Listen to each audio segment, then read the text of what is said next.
Welcome to Chit Chat Chai, another episode, another day.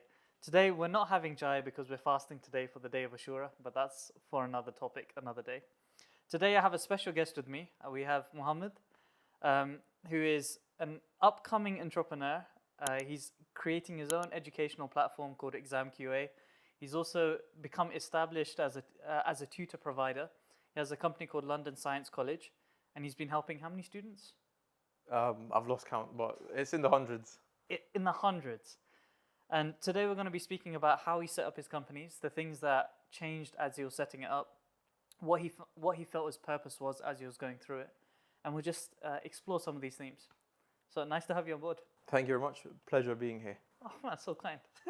So do you want to give us a bit more of an intro of like before this whole education journey started for you, like you creating a business in education? Yeah. What were you before that? Sure, no problem. So I'm the eldest of 4 siblings. So growing up, I had to kind of figure things out by myself. Like, most of the time when you have a sibling that's older than you, they kind of they push you in one direction. Yeah. So being the eldest of 4 siblings and also an Asian, going into school, the goal was to do something in the healthcare sector, like become a doctor or dentist, etc. So my passion was actually quite different. I wanted to become a car designer. Oh, nice. So I was very, very interested in drawing. Yeah. And my goal was to go to Germany and work for BMW. Nice. That was my dream. Like I wanted to go draw cars. That dream very quickly came to an end when I had to find, because they basically to become a car designer you have to live there. Oh, right. And so okay. bit of a problem with parents and stuff. Yeah. So then I went into the next best thing for me is that, okay, if I can't become a car designer, I'm going to become a drug dealer. So then I went to study pharmacy at UCL. Right, yeah. And then, so while I was going through that pharmacy phase, during university, I used to tutor on the weekends. So I used to go teach in a tuition center, which I really, for some reason, I don't know why, but it just came naturally to me. Like the whole setup, interacting with students, I really liked that. And then when I got towards my last year of university, my little brother, he was now going into his GCSEs. Right, okay. And he wasn't doing very well. Like he was just playing games all the time. So I thought, you know what, the only way I can get this guy to be serious about education is to kind of take things into my hand. Yeah. And that's kind of where the whole tuition center business started. And then from there, it's been growing and growing. Alhamdulillah, it's been about 8 years now. Wow. We've got multiple branches and we've taught hundreds of students and got them into medicine, dentistry, top universities. There's one of them sitting behind the camera right now. Yeah. So that's been a very, very fun adventure, I would say. Yeah. And so are your parents like first-gen immigrants coming to the country? Yes. Yeah. So what was the push that they were trying to get you into? Was it like go down the career route, go down like healthcare, become a doctor? No? Well, so the thing is, when you're like the first-gen family, you always want your son or child to have like the most prestigious job. You want them to do something that, number one, will get them a lot of respect in society. Number two, it's a job that is perceived to generate a lot of income, which is, of course, it's above others. But mainly, you just want them to be stable and happy and respected. So for me, my parents were always supporting. They always supported me, and they always wanted me to kind of do well in my studies, so that way I could go to have a good future. So they always just supported and pushed me as well, and made me work hard. That's one thing that I noticed as well. With South Asian families, like the common route is the career route. So it's like doctor, engineer, like maybe even a consultant somehow.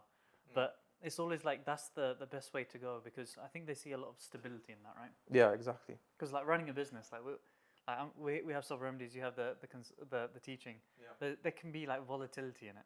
But if you set down the right foundations, then there is a lot of stability in that as well. So you said that you were tutoring your brother. What's your brother doing now as well? So my brother, he's the golden child. So he got 3 A stars in his A-levels. Damn, he got into dentistry. In fact, he actually graduated from dental school about 2 weeks ago. Yeah. So he's now fully fledged in his career. What's your brother's name? Omar. Omar, congratulations, Omar. Yeah. So he finished his degree. Yeah. But I think once someone in the family kind of goes on a path, it creates momentum for the rest of them to follow suit. Right. So on the day of his graduation, Yeah. he already started working on his business. That's beautiful. So he was filming for his TikTok. He's just been working on his product. So since then up to now, he doesn't waste a single day. He's just trying to make sure that he has something that's his own project, and something that he can be proud of. So he's just working on that right now. That's beautiful that you've inspired him as well. Like I hope you've so. shown him. I Yeah. hope so. Yeah. I mean, he inspires me, to be honest. He works very hard. Sometimes I look at him like, wow, okay, this guy's got a lot of drive. So yeah. So when you were at university and you were helping your brother out with his education, how did you start the tutoring company? Was it mostly online to begin with, and then it grew from there, or? So the tutoring company started when I met my business partner Zubair. Yeah. So we met in the mosque. Oh, I always tell our students that we met on Muslim.com, but what's the app called? Muslim.com. No, there's a website. I forgot what it was called. Yeah. But yeah, so single Muslims. Yeah. Oh, yeah. Whenever they ask me where did you met Zubair, I said we met on single Muslims. So we met in the mosque, and I think I was in my third year of uni. And I knew about him as well. So his little brother and my little brother were in the same year in school. Right. Okay. His little brother actually done his GCSEs in year 9 in maths, and he got an A star. Wow. So Zubair was very, very good maths teacher. Myself, I was more from a scientific background. So we kind of sat down and he said, look, our brothers are doing GCSE. You're very passionate about teaching. Let's open something together. So we started our first branch in East London in Barking. Wow. That's the OG branch. That's where it all started from. And then Are you guys from East as well? Or? No, we're actually from Stanmore, from northwest London. You went all the way to Barking. Yeah, I don't know why or how, but something ended up taking us there. Can you just tell them how long it takes you to get to Barking from Stanmore? Okay, do you want me to say the legal way or the illegal way? So legally, if you drive, it takes about 45 minutes there and back. That's not bad, yeah. Yeah, sometimes with traffic, hour and a half, but it's and I do that every Saturday and Sunday. Okay. So go there and come back, go there, come back, 3 days a week. What was the other way? So the other way, Okay, so you've met Zubair, yeah, and then you two just decide to start a company together. yeah. So we both were very passionate about teaching. And we already had some students. Like I was teaching my brother and his friends at home, and he had his own group of students that he used to tutor at home as well. And then we just decided, you know what, let's go and open a center, and maybe we can have more students and make a bigger impact. So just out of interest, because to open a center, that's a big step, right? You both are taking the step together to say, yeah, we are going to teach a class of kids. Yeah. So what was your mindset doing that? Like, were you thinking, oh, this might be a risk?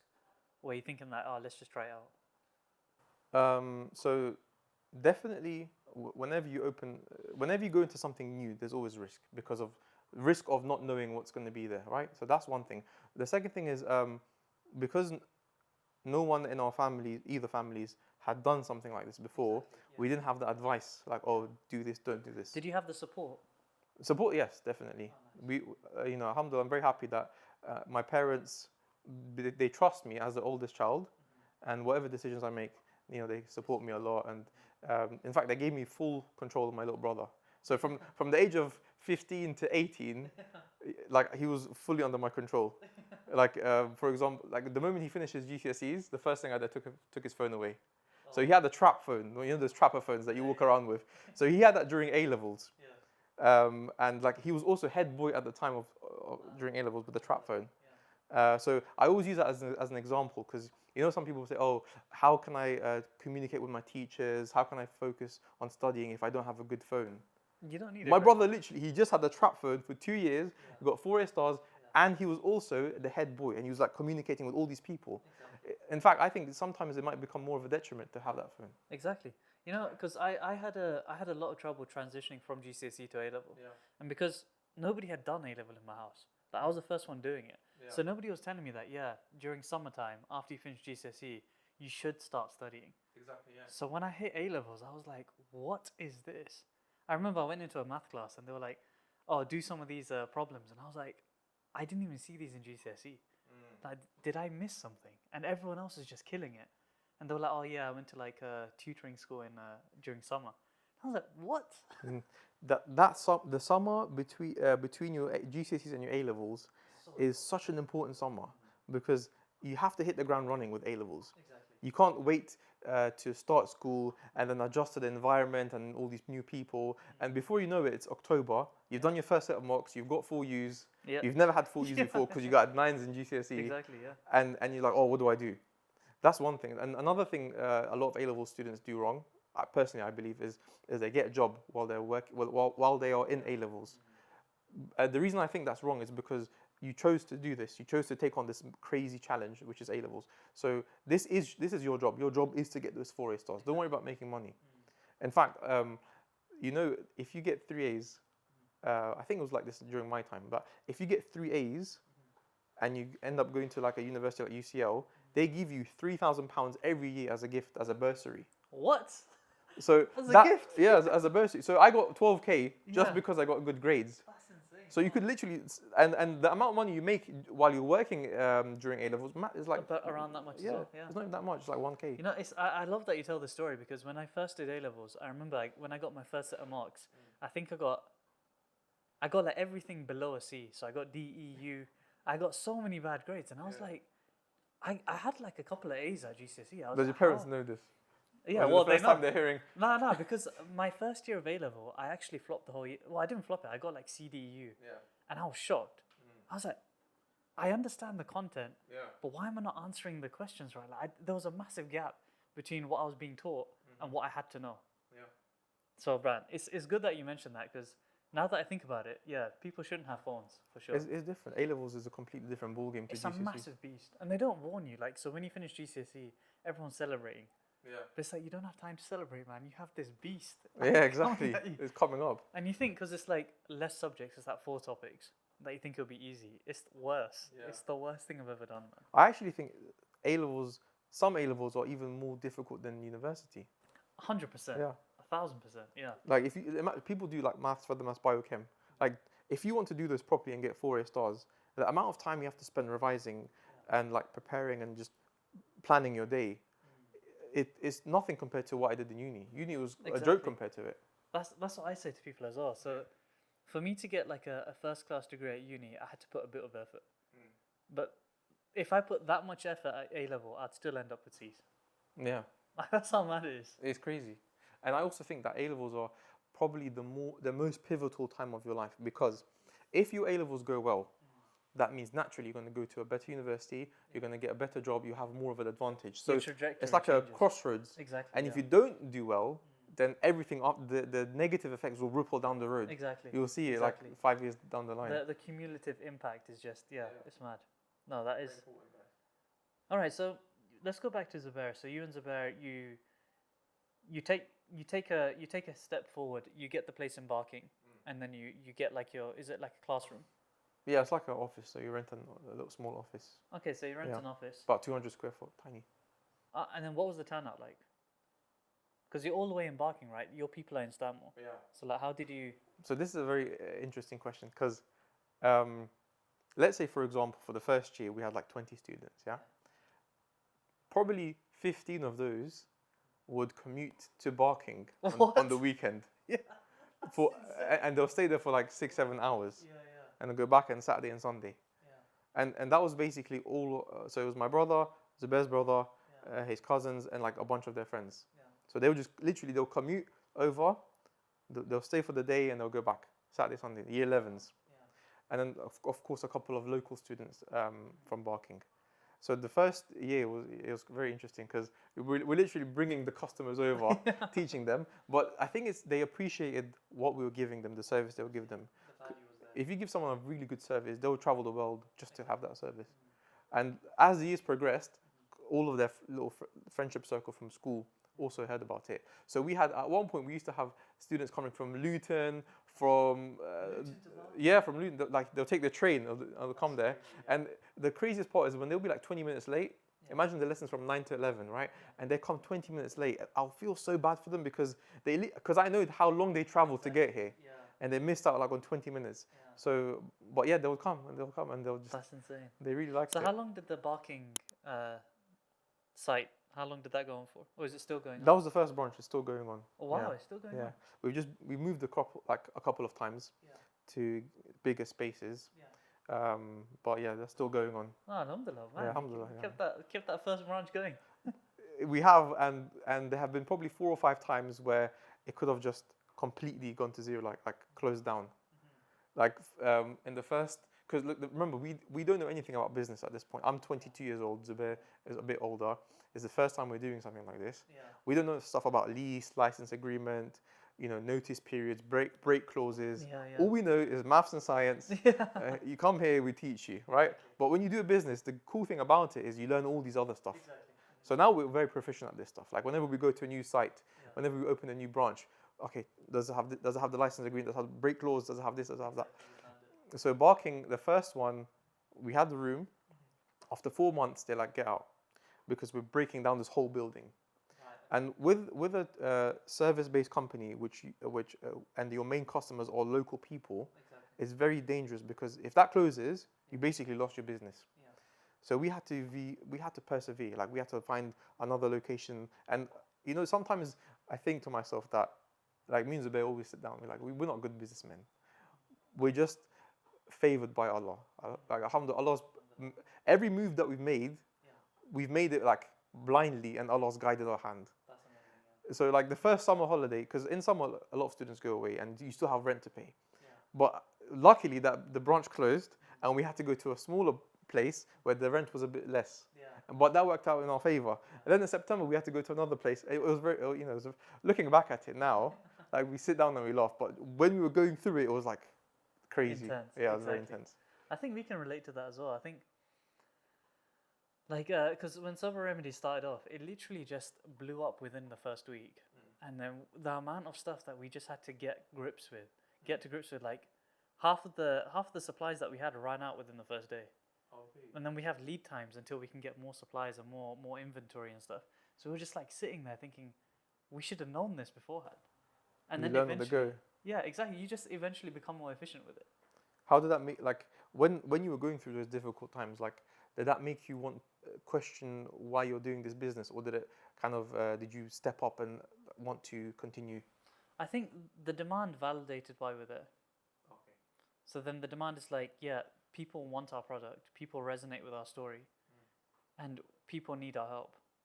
So we had to step up. It's like, when there's a righteous calling, right? You have to step up to it. If you don't step up to it, you're just a bit of a coward, right? Yeah. So it's like we just took it on our plate that this is working for us. It'll be hard for like the first 3 months, but after that, alhamdulillah, like we like settled into it. Yeah. But how's it for you? And so what's Zubair's background as well? Is he? So Zubair has studied economics at Imperial College. Okay. And so in terms of like he's very well educated, prestigious university. So that's one thing we both had in common. Course as well, yeah, right? Economics teaches everything. very good. Yeah. But I think sometimes, like when you open a business and you have a passion for something, you come to a very difficult decision where do I continue what I've been studying for all these years, or do I go for my passion? Yeah. And I think that's a very difficult crossroad to come to and kind of decide, because if you try to do both, then you end up failing at both. It's difficult.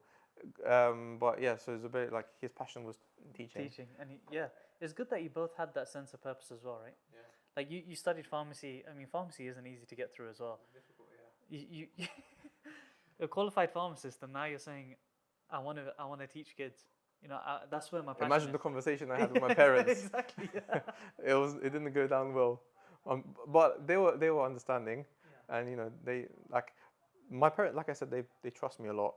And they've raised me enough to be able to understand that when I make a decision, it comes from a place where I've thought about it a lot. Exactly. Yeah. So it's interesting. I studied pharmacy. It was 4 years of pharmacy, 1 year of pre-reg where you kind of work as a pharmacist, and then the final exam.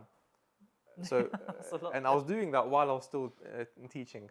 So like for about 2-3 years, I was just working Monday to Monday. Yeah. But then once I finished my last exam, like that was it. Like I decided, okay, I'm gonna go full into this. So how big was the tutoring company by the time you graduated? So by the time we graduated, I was probably the second year of the company. We probably had about 50 students. But it was growing well, and people were like, we had one set of results. Everyone did well, Oh, that's great, and when they do well, they tell their friends, and Yeah. you know, so it was growing. It was like on an upward trajectory. Yeah. So Oh, alhamdulillah. Yeah. So that was like. So you mentioned before, like there's that decision point, right? Because you can't do both at the same time. yeah, Because I'm doing both at the same time, so I understand what you mean. It is hard because you can be great at one thing, but when you're trying to be great at both, you don't have the energy or time, or the mental capacity to do both. Like it's impossible. Emotional capacity too. Yeah, It's but yeah, difficult. emotionally as well. Like they're both draining, right? Yeah. So like, so obviously I'm working a full-time job. There's sub remedies, and now we're also doing chit chat chai as well. So there's a lot of things going on. There's a lot of time and energy. So 50 students was enough for you to say, like, yeah, this is the path I'm going down. Like both you and Zubair, you sat down and you're like, what was the chai conversation like? Did you have chai? We had KFC. That was our conversation. So we would have. In fact, the funniest thing is this. So when we went to Barking on the first day to see the first like office that we were going to rent, we came out the station. The office was on the left. We both looked to our right, and there was a KFC. And by the way, the Barking KFC is the best KFC in London. You should try it. We Anyway, have to try so that. so we're both wearing suits. We're like motivated to go and open this business. We come out the station. We look left. Okay, there's a building. Look right. Oh, KFC. And we go straight into KFC. And that's where that's where we normally have our conversations. Now, of course, not as much because trying to lose some weight. But back then, yeah. But I think you know what it was. Alhamdulillah, I feel like Zubair was like in business. You always have conflict with people, right? Even if it's your partner. But to this day, me and Zubair have never had a conflict, even one where we disagreed with each other. It's always like, you know, oh, I was thinking about that exactly as you said it. So we've always been like synchronized in our thoughts and our actions. That's interesting because let's dive into that because Sub Remedies is a family-run business, right? Yeah. And everyone says like you shouldn't do business in family because like there's all this conflicting stuff, but I think it's the same with us as well. We have a shared purpose, right? We have a shared common goal. Like this is gonna work. We're gonna help people. That's our goal. And each one of us has different strengths, and we all just sit in that space. So how does it work with you and Zubair? Like, do you have that shared purpose, shared goal, and then split like roles and responsibilities as well? So initially when the business was like in its infancy, like in the first 5 years, we were always like we would always go together to meetings, to viewings, and just so it was always we were very synchronized. And in terms of decisions, it was like I said, when one of us had made a decision, the other one would just support. Exactly. Yeah. Like we never ever said, oh, okay, you know what, what's it called, Mohammad, I don't think that's a good idea. Let's try this instead. It will be like, okay, try that idea. If it doesn't work, then we both know. Exactly. And then we try something else. And I think sometimes that might cost you a bit of money. Like, oh, let's send out 10,000 leaflets. Now he could easily say, oh no, let's don't do that. It's going to cost us £200. But it will be a learning curve for him. And at the same time, it will save us something even more precious, which is our relationship. Because in business, if you have an argument, let's say I'm right and he's wrong, right? And we have an argument, and I prove to him that I'm right. Who's that going to hurt? It's going to hurt me because now I'm basically devaluing my business. He's going to be less motivated to work, right? So we had a very common understanding from day one that look, whatever it is, we're brothers. We're going to work together, and we're never going to have a fight. And alhamdulillah, 9 years, 9 years, we've never had a fight. Yeah. 10-year anniversary. Yeah, we should have that. Yeah, KFC on the way. Might break my routine for it. But sorry to cut you off. So you were talking about doing business with family or like partnership businesses, right? So through our years, we met a bunch of people, landlords and other business owners. And one lesson that we both clearly remember is that one person said to us that, look, if you ever want to go into a business with someone else, whether it's your family or your friend, whoever, and you want to do a partnership with them, you have to be happy with them taking the whole business and you having nothing if things go bad. Like, that's how much you have to trust them. Yeah. And that stuck to me. Like, I was like, okay, cool. Do I trust him that much? Yes, I do. Okay, let's continue. Yeah. Because ultimately, the whole thing is based on trust. Exactly, yeah. Yeah, I think a lot of people underestimate like the value of character, right? Yeah. Like if your character is good and you can trust someone, then that can take your business like to the sky and back. Yeah, definitely. Well, we'll cut this out. But one thing that we've done in our business is, for me, I have no ownership in the business Oh wow. because obviously I have a job and like tax and all that stuff. Oh, fair enough. Yeah. But I was like, even with that, it's fine. Like this is a family-run business. I know Amin, I know Nabil, and my ma's like she owns it as well. But we Yeah. all have that same interest, and the interest is to help us all improve our lives, like overall, and like take our family to other places and stuff. Yeah, exactly. But like, damn, if you don't have that, man, imagine madness in the dunya, man. Trust, man. It's like to find Zubair is like this is That's so rare. Yeah. rare. It's very rare. Alhamdulillah. Yeah. So I understand your relationship with Zubair now. So you guys are like best buddies. You're like bro. There's a lot of bromance there. So you have this one site in Barking, but now the business is growing, right? So you have multiple sites. So how does your relationship? How did it affect your relationship as the business started growing? Like as you have multiples, how many sites do you have? Okay, so at the moment we have 4 physical branches. We've got online as well, and then we have a branch in Dubai, but online branch. So those are our for London Science College. That's the number of sites we have. And then how many teachers do you have on? Do you employ them, or is it like So in terms of teachers, probably like 70, 80 teachers 70, 80? Oh, Yeah. that's amazing, man. Yeah. Wow. across Future of across all teaching, bro. branches. Yeah, yeah. So can you walk us through the growth, right? So it's you and Zubair, you two against the world, and then how do you start like expanding and growing? So expansion. This is something that we kind of later on, as our first branch kind of grew and we learnt about how to kind of standardize stuff. Because initially it was all paper and pen, like receipts, bookings, timetable, all of that stuff. So we have to first make sure that we can automate some stuff, because if you can't keep track of, it becomes a mess, right? And like clients aren't happy, you take too long to respond, all that stuff. So our first stage, our ambition was basically to just become national, like have as many branches as possible throughout the UK. And just because we believe that the way we teach and what we have to offer is amazing. You know, like you ask our students what they think about it. You know, they hopefully they give good feedback, most of them. But yeah, so we just think that the way we teach is a bit different. Like if you ever come to one of the centers, you can see that we use a lot of technology. It's not just books and paper. We have slides that we make ourselves, hand-drawn slides. I mean, I was talking about the slides. Hand-drawn. You know, all main parts of the information. Remove the waffle, with the goal that our students get the highest grades as possible. Exactly. So we then had to kind of change our mindset from just being teachers to going to like opening a brand, a franchise. Exactly. So this part again was new to both of us, but we kind of we had to research. Okay, what's all the stages to make a good franchise?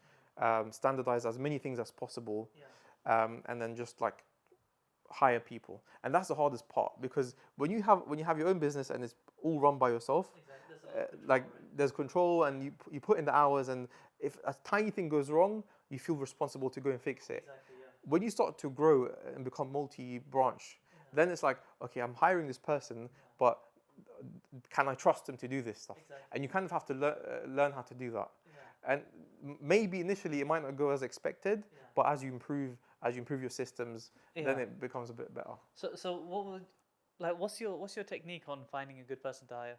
Because when you're hiring a teacher, you can't just hire like any person to teach a kid, right? It has to be like what kind of things do you look for? First of all, are they a nice person? Like, are they friendly? Do they smile when they speak? You know, do they show passion for the subject? Because we've had people who, for example, came for an interview, wanted to teach maths, A-level maths, and then like we asked them, okay, why do you want to be a teacher? Oh, I just want to make some side money. Well, fine, that's fine, you know. But for us, like, okay, if you want to make side money, as opposed to wanting to make a difference to people's lives, it kind of doesn't show me the passion there. You know, so you have to kind of nitpick their brain, find what their intention is, what problem are they trying to solve by coming to you. And you know, most of our teachers are from top universities, and they're all really, really nice individuals. If you get to know all of them on an individual basis, they're really, really nice, passionate people, and they're all passionate about their subject.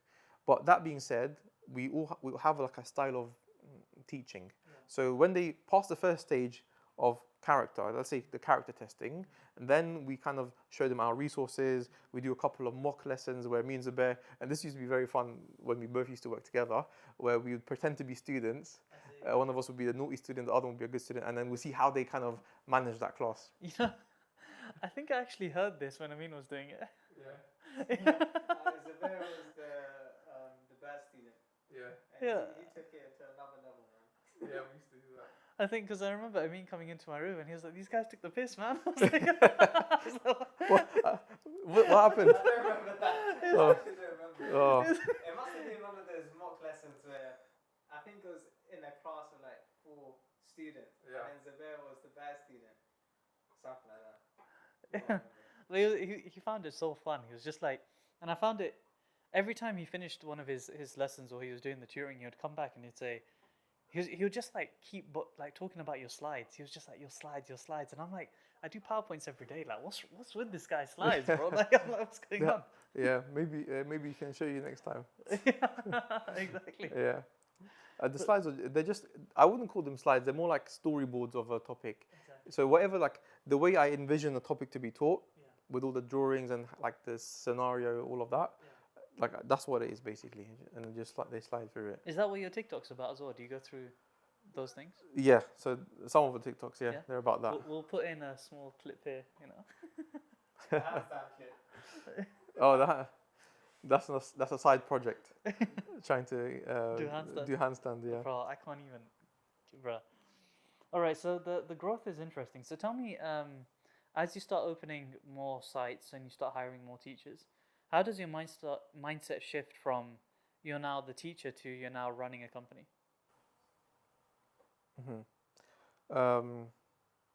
The thing is, myself, I was always passionate about teaching. So managing is fine. I don't mind doing, but I always see myself gravitating back towards a lesson. Like, even when I'm walking through a class and a kid's like doing something, oh, by the way, this is how you do it. Like I can't stop myself from teaching. It's just probably my nature. So going from teacher to manager to like managing the branches, it's been a learning curve for me as well. Because for some people it might come naturally, manage, do this, do all the paperwork. Hopefully one day we can have someone that can do all that for me, and then that way I can focus on the fun stuff. But in the business, like sometimes you have to like do all the boring stuff, and let the other people do the fun stuff, Exactly. and then watch from far away. Yeah. But yeah, so at the moment I'm doing all the boring stuff. That's me right now, man. I swear to God. There's so much boring stuff, man. Yeah, I know. You have to do it. It's all What the do you nitty- consider the fun stuff? Is it the making the content and stuff like that? Yeah, like making like the actual product itself, like Yeah. the slides, teaching, getting involved with what we had in the beginning. The whole reason why we started the company. Yeah. But I guess this stuff has to be done in order for that to Exactly. to continue. And how much coaching do you do as well? So do you coach the because I'm assuming the teachers that come in, they're Yeah. also students at university and stuff like that. Yeah. And some might be teachers as well, right? Yeah, definitely. So how much do you do a coaching role as well there?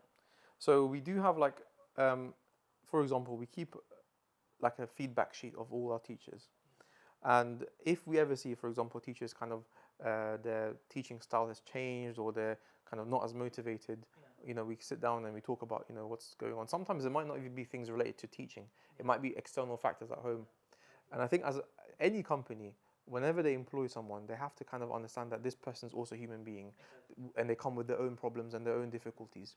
And of course, most people, they try their best to not allow that to seep into the workspace, but sometimes you can't help it, right?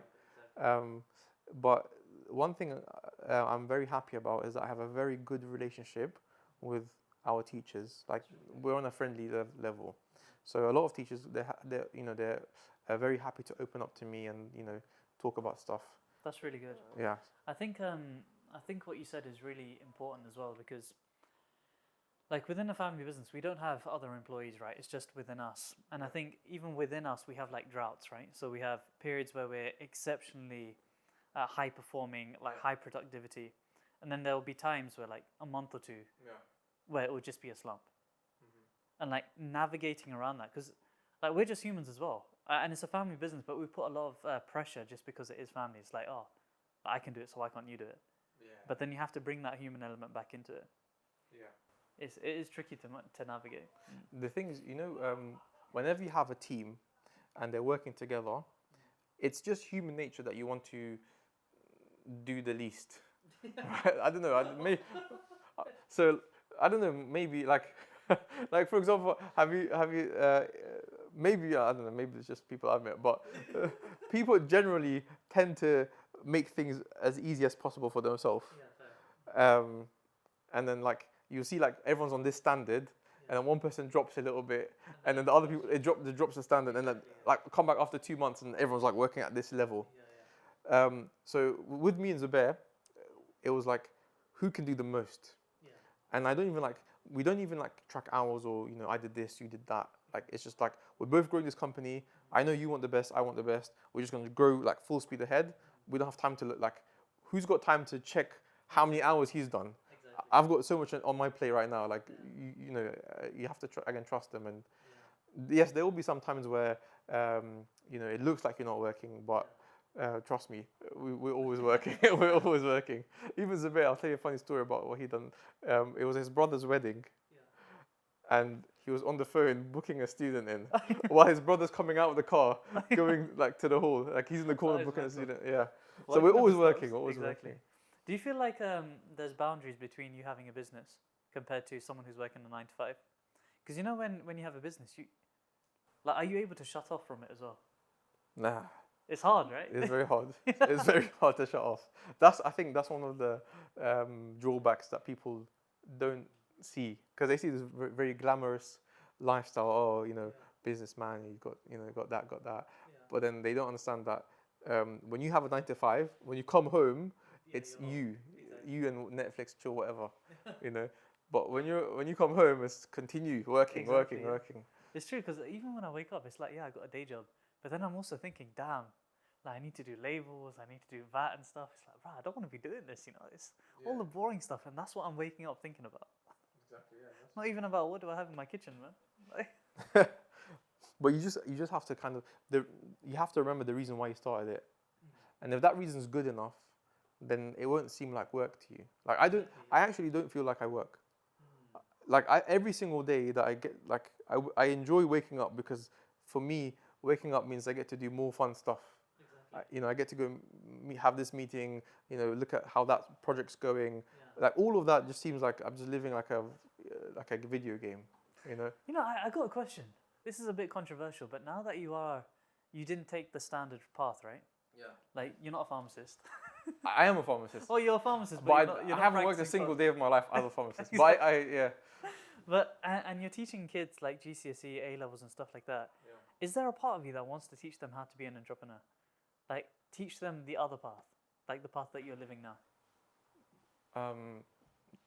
That's a very good question, and the reason that's a good question is because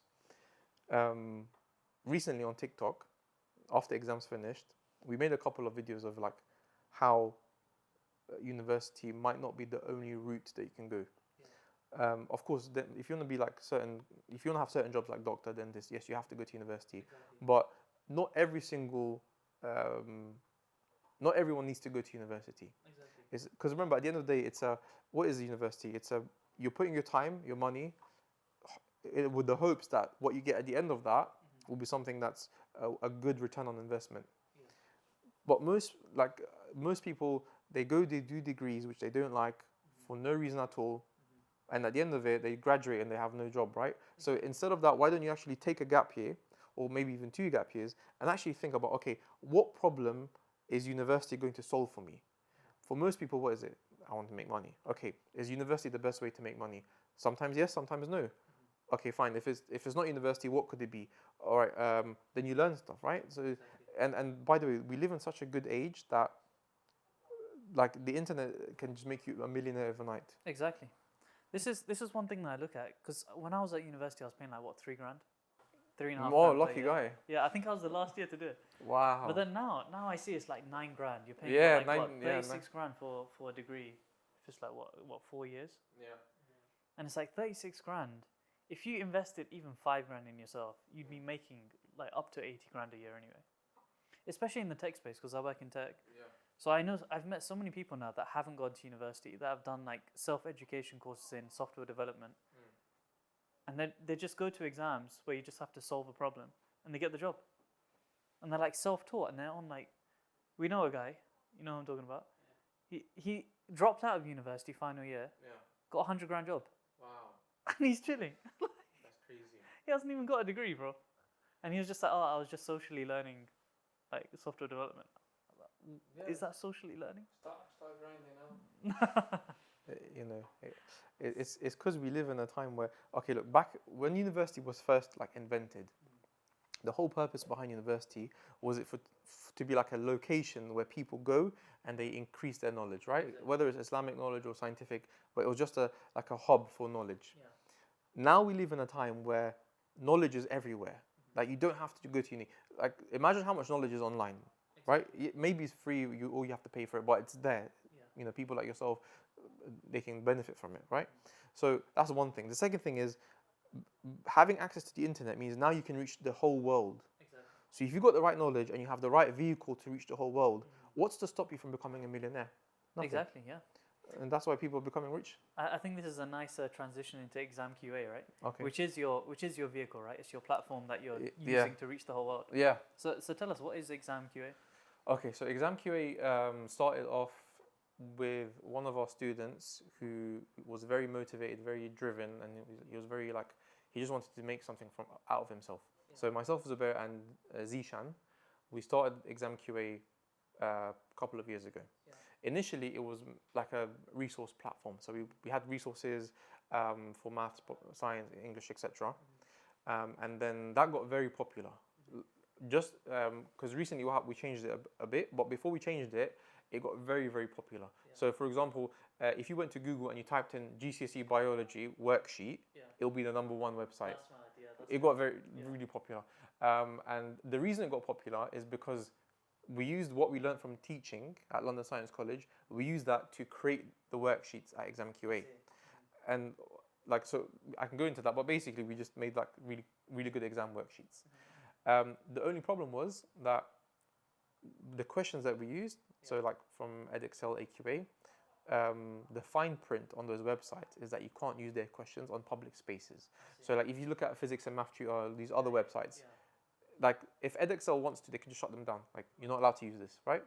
But of course we don't want to grow something to a really, really high level. Yeah, to and just then- get shut down. Exactly. By something like Edexcel as well. That's Yeah, just exactly. So deep. Yeah, like people don't know this, but so that was one thing. That also there was like an Islamic element to it because you know, like you're benefiting or you're making a business that has value, but you're selling someone else's product. Exactly, the foundations of it. Exactly. So you know, it was a very difficult decision, but we had to like remove that part. And so from this year, for the past 2 years, we've been making our own sort of worksheets and material. So we're working on that. And Do you go through the worksheets in like a video format as well? Like, do you work through the worksheet? Is that what it is? no, so it's okay. So basically, right now, what we're doing is every year we improve the website. So, but the latest iteration is this: we have your own platform. You go in. So let's say I'm a GCSE biology student. I go. There's my little profile. And we're going to use AI because everyone's using AI, right? Might as well use AI. So we're going to use AI to so that the platform recognizes you as an individual, what you know, what you don't know, how much, what you don't like. For example, oh, do you remember how you did atoms 2 weeks ago? How well do you remember atoms? Oh, I don't know. How about a little test? You know, so it becomes like your personal study buddy. And then on top of that, and on top of that, we have our own like slides and stuff.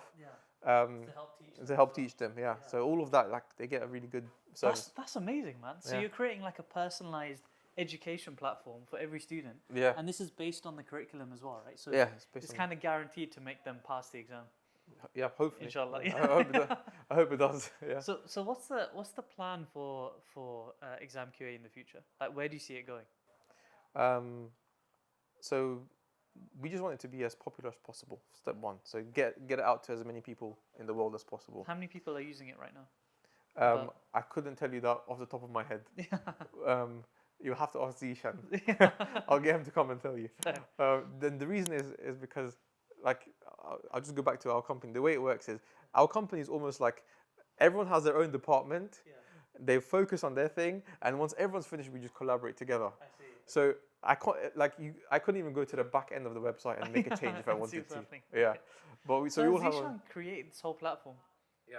Like that's tailoring the educational experience, and then also reminding the kid that, oh, you learned this a few weeks ago.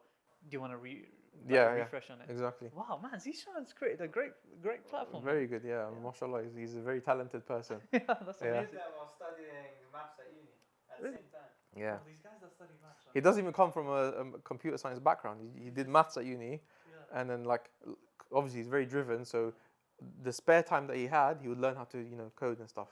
Wow, Yeah. that's insane. He made a Duolingo for. He made a Duolingo for science. Yeah, exactly. That's insane. That's amazing. Yeah, so where do you see it going? And I only say this now because you mentioned the Apple goggles, right? Like before we started. Oh yes. So I'm just wondering, is that in the future of that as well? Maybe. I imagine if we could incorporate virtual reality into it. Like imagine you put your headset on, right? And you see you right there. And you walk into a room and Mohammed's sitting down like, all right, I've got the textbook. Or like you have atoms flying around you and you have to be like wicked. plug the electrons of the atom. Yeah, that would be quite cool. No, the reason I mentioned the Apple headset, the Vision Pro, Yeah. is because when I was in year 12, when I was 12 years old,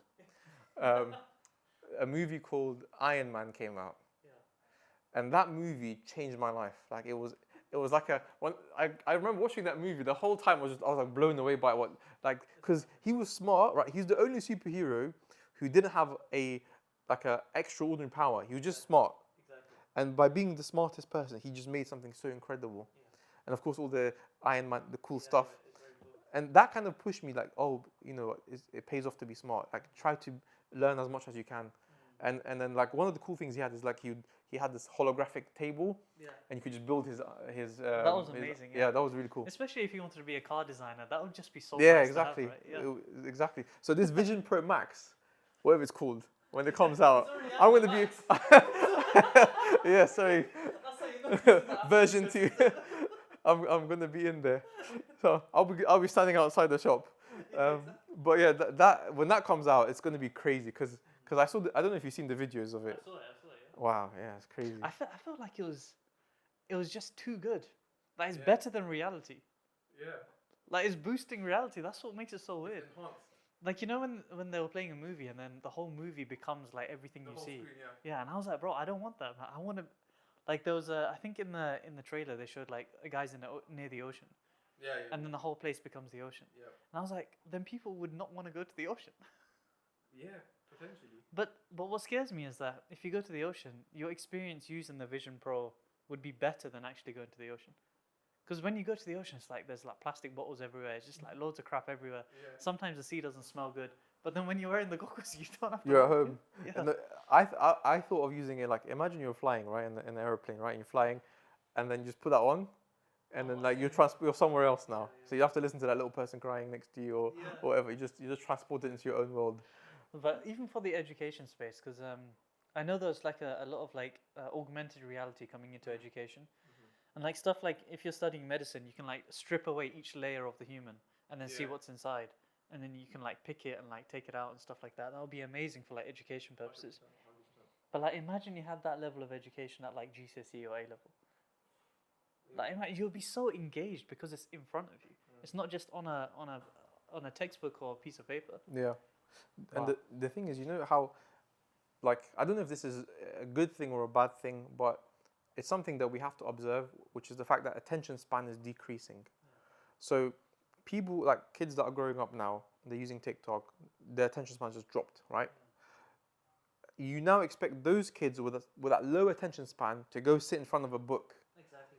and for 20 minutes and just read one page. Yeah. Like, that's not going to help them. So you have to kind of adapt with the times. Like I said, I don't know if it's a good thing that it's dropped, but if you want to really help them, you have to help them in the way that they will understand. Exactly. And so that's why AI might help. Are you seeing that as well in your students, that their attention span, like, do you see a difference in the last like 5 years? Because you've been here like since before TikTok and before like social media kind of really took over, right? So you've seen that transition in kids as well. So when I was in school, it was all about Facebook. Yeah. which was a very mild social media. You put one post a day, you know. Exactly. We were both in the same Facebook era. I don't know if Amin's from there. Yeah, he doesn't. He can't Yeah. relate. Facebook and MSN. That's what it was all about. But yeah, it's becoming much more intense, the social media. And I would say yes, there are situations where kids can't focus. Yeah. But Is it that they can't focus, or the topic, like you have to grab their attention in a different way? Because like you're still getting kids who are like getting good results, right? So that you must be doing something that's engaging to them. so so pretty much you have to understand that what you're saying might not be important to them, important enough, right? They could just swipe right and go to. So you want to catch their attention, one, and the best way to catch the best way to kind of I found out to teach them is start with a question, like, oh guys, imagine, or like for example, guys, what is terminal velocity? And like, oh, I don't know. Okay, let me show you. Like, you catch their attention and then you teach them. So that's how we kind of integrate that. Because if you just say, okay, we're going to learn about terminal velocity now, get your books ready, no one's like, oh, who cares? Let me open my phone, TikTok. You know, that's such a nice way, because I feel like nowadays nobody likes not knowing. Yeah. So if you just say to a group of kids like, oh, what's terminal velocity, right? Everyone's like, oh, who doesn't know? If nobody knows, we're all taking an L. Like, we need to know now. Yeah, exactly. It's that FOMO. Exactly. Yeah. Fear of not That's it. knowing. Yeah. FOMO. We So- we done an experiment with so this exam season, like a couple of months ago, Zishan went to like a bunch of schools with the exam QA slides, like to libraries and stuff, and he actually done an experiment where he would find students, ask them a question, like for example, the famous question he would ask them is how many wires are in a plug, and nobody would know. Then he would give them the slides, and after like 10 minutes, he would ask them some really really intense questions. Most of them would get it right. Wow. So that was like almost like an in-field product testing that we Exactly. did. Yeah, and they're absorbing the content and they're retaining it. That's really good. And what's your, just on the side as well, because Sub Remedies runs purely on marketing. Like, what's your marketing like as well? Like, how do you market your services? Do you go straight to schools like Zishan's doing now?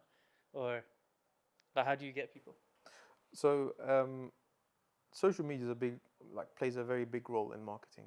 So at the moment, we're just trying to become, provide a service via social media, make it interesting. We've got a lot of fun stuff coming up planned for YouTube. We're just waiting for like results day to finish, and then we're going to have a series of very valuable videos. Hopefully that will kind of get a following. But yeah, so it's mainly from word of mouth. At the moment, it's mainly through word of mouth and social media. Yeah. The plan in the future is to kind of go to schools and see if like we can show them a product And partner with them. or and something. partner with them. Yeah, Exactly. that'll be the dream. That would be amazing. Yeah. And what would you say, just before we get on to like another part of this as well, what would you say has been the biggest challenge, like for you, and maybe Zubair and Zishan as well, for growing this business? What's been the pinnacle challenge that you faced? The hardest challenge is to get something going and then to maintain it. So, because we have projects starting every couple of days, right? Yeah. So starting a project's hard because you have to get the person to run the project, have the whole meeting for it. That's the hardest part. Newton's first law, right? But then once it starts going, then it just like maintaining is also very important. So we say maintaining the momentum. Once you create that momentum, if you don't maintain it, it's just going to become another big challenge for you to restart it again. So it's just like that regular daily checkup. How's it going? What's happening today? Come on, let's do this. Setting goals. That's very important because without that, you can if we all go away, we could lose that drive. And like things will slow down. And we have to work fast. So the first step that you mentioned, so we had another podcast on why people don't take initiative and what stops people like from doing things, right? Yeah. So one thing that I say, especially in London, is we meet a lot of people that have ideas of starting a business but don't actually do it, or they struggle with it. What advice would you give to people that have just maybe even finished results day now? Like GCSE or A-level? Let's say both. Okay, fine. And they have an idea, Yeah. and maybe they're thinking that, oh, I'm too young, or I'm not experienced enough. What advice would you give to them? Okay. So if you got an idea, write it down on a piece of paper. Look at it tomorrow. See if you still have that same passion for that idea. If you don't, then you know not to go for it. So sometimes, like at night, in the middle of the night, I've got this crazy idea. Okay, like I need to make this website or whatever. So I kind of write it down, and then like till the next day I look at it. Oh, actually, you know what? I don't think I'm that passionate about this anymore. Because here's the thing, right? We spoke about focusing on one thing.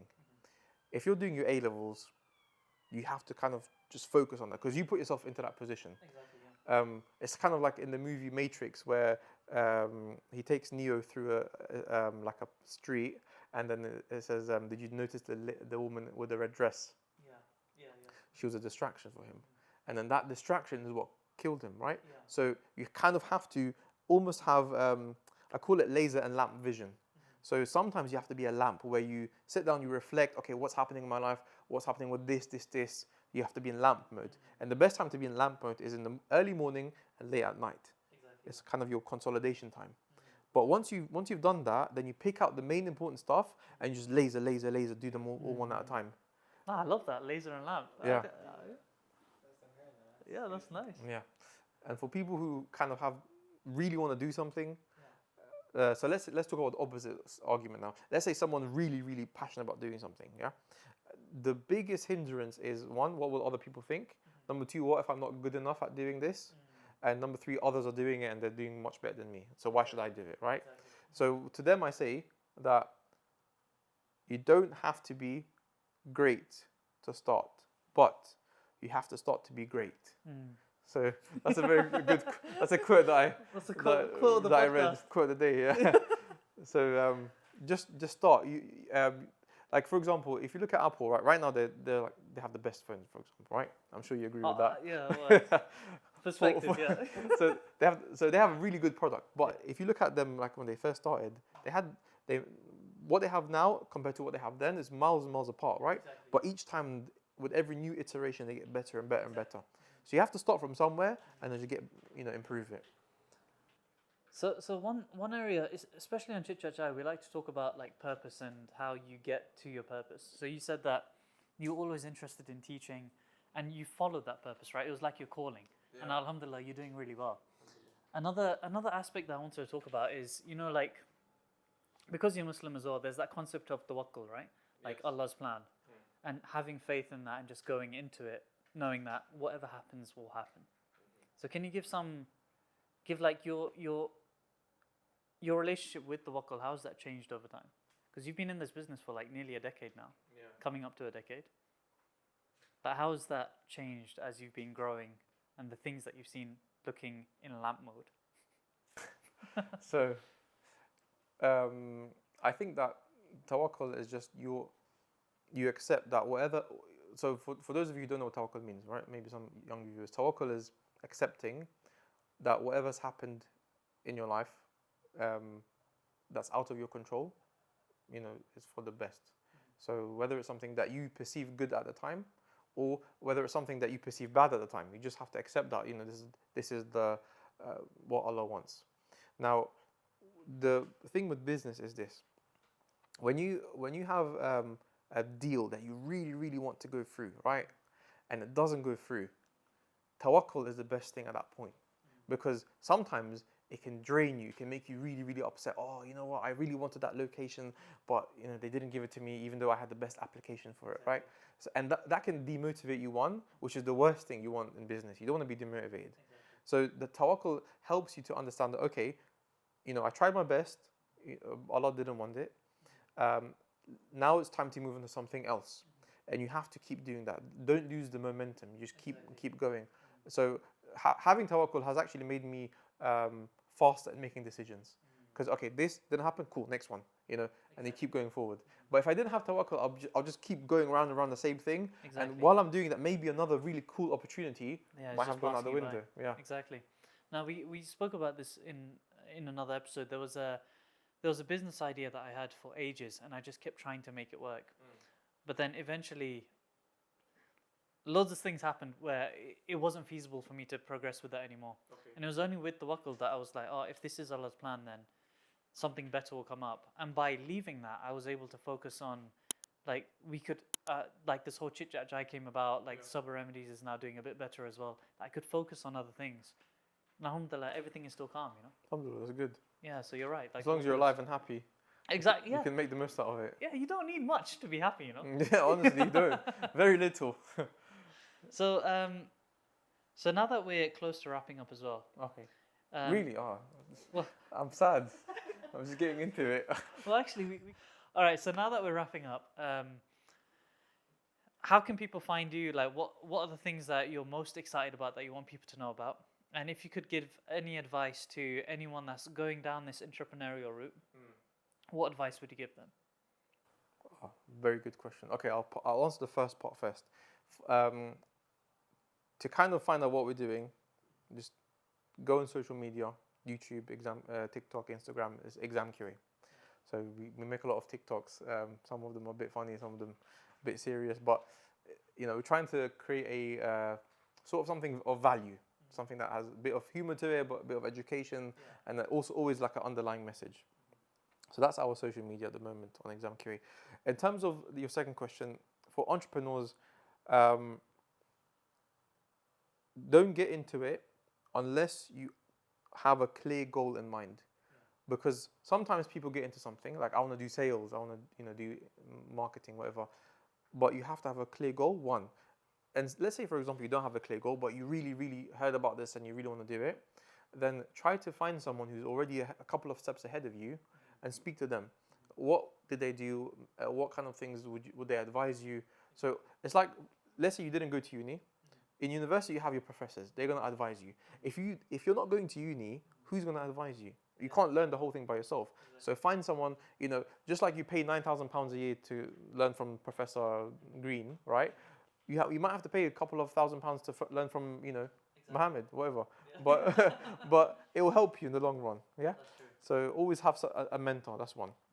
Number two, you have to understand that some people, for example, myself, the reason I wanted to get into business is because I wanted to kind of have a stable life by the time I'm 30, so that when I'm beyond 30, I can spend more time with my family. Because I personally believe that it'll be more fun. Like when I was young, I cut off a lot of friendships. Yeah, not because they're bad people, just because I had a goal in mind. My goal was by the time I'm 30, I want to be stable, so that when I get married, you know, whenever I want to go holiday, I can go holiday. Whenever I want to go to work, I can go work. That was my goal. So if you want to get to that level, which is difficult, you have to make the sacrifice now, and you have to remember that. But yeah, that's it. And just on sacrifice as well. So how, like, if you could compare your level of happiness now compared to you 10 years ago, like, where would you say you're at? Because just as a side note, this guy is one of the happiest guys that's ever come to my place. That's just because of your happy effect. Nah, bro. Yeah, honestly. You should see me when I'm driving. Angry, breaking speed limits. And are you driving a BMW now? No. Because his dream was to work for BMW now. So. Oh, no, I'm not, no. I don't like BMWs anymore. I'm more of a Range Rover fan at the moment. But yeah, what was your question? I forgot. All right, it's fine. It was lovely having you, Mohammed. Thank you so much. Thank you, Yassine. We'll add Appreciate all it. the links to all the things that you're doing now. Appreciate it. And alhamdulillah, we'll see you soon. It was a pleasure being here. And thank you guys for your support behind the camera as well.